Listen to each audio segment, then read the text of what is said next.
وداعيا إلى الله بإذنه وسراجا منيرا নবী করিম সাল্লাল্লাহু আলাইহি সাল্লামের ফুয়ের বরকতে সালমা ইবনে আকওয়া রাদিয়াল্লাহু আনহুর পায়ের আঘাত চিরতরে সুস্থ হওয়ার মুজিজা।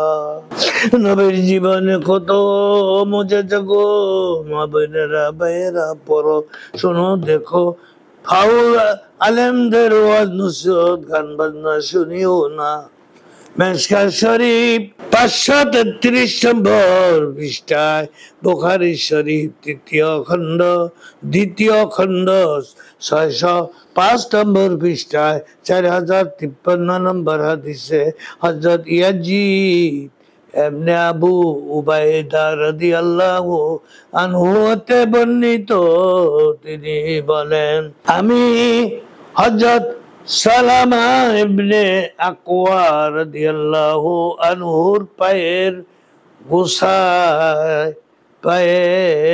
গোসায় আঘাতের চিহ্ন দেখে জিজ্ঞাসা করলাম, হে আবু মুসলিম, আঘাতটা কিসের?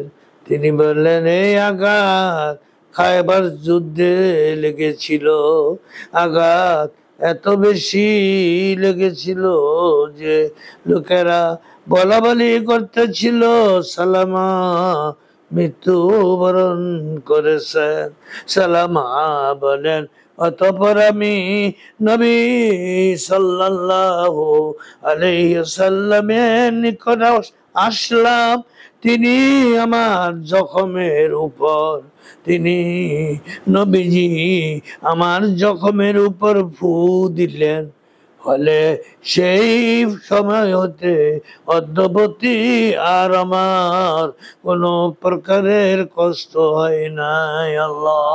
মৃত্যুর যুদ্ধের সেনাপতিদের শহীদ হওয়ার ভবিষ্যৎবাণী নবীজি করেছিলেন, শুনুন। মেশকাত শরীফ 533 নম্বর পৃষ্ঠায়, বুখারী শরীফ দ্বিতীয় খণ্ড 611 নম্বর পৃষ্ঠায় 4099 নম্বর হাদিসে হযরত আনাস রাদিয়াল্লাহু আনহু হতে বর্ণিত, তিনি বলেন, যায়েদ ইবনে হারেসা, জাফর ইবনে আবি তালিব, আব্দুল্লাহ ইবনে রাওহার মৃত্যু সংবাদ যুদ্ধের ময়দান হতে আসার পূর্বেই রাসূল খুদা সাল্লাল্লাহু আলাইহি ওয়াসাল্লাম বলেছিলেন, যায়েদ ইবনে হারেসা, জাফর ইবনে আবি তালিব, আব্দুল্লাহ ইবনে রাওহার মৃত্যু সংবাদ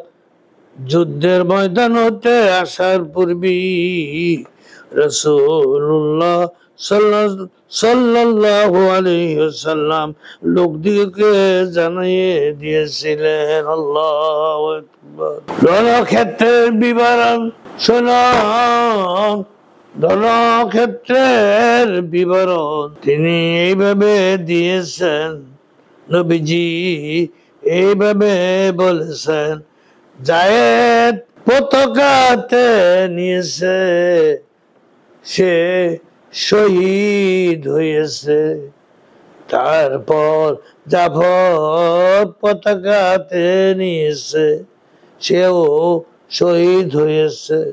অতঃপর আব্দুল্লাহ ইবনে রাওহা পতাকা ধরেছে, সেও শহীদ হয়েছে।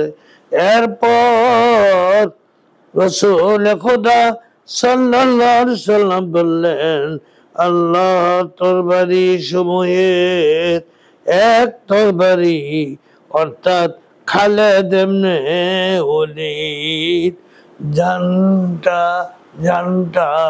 খালেদ ইবনে ওলীদ জানটা হাতে তুলে নিলেন, ঝান্ডা হাতে তুলে নিয়েছেন। অথবা আল্লাহ সুবহানাহু ওয়া তাআলা কাফেরদের উপর মুসলমান দিগকে বিজয়ী করেছিলেন। আল্লাহ। আখিরু দাওয়ানা আনিল হামদুলিল্লাহি রাব্বিল العالمين.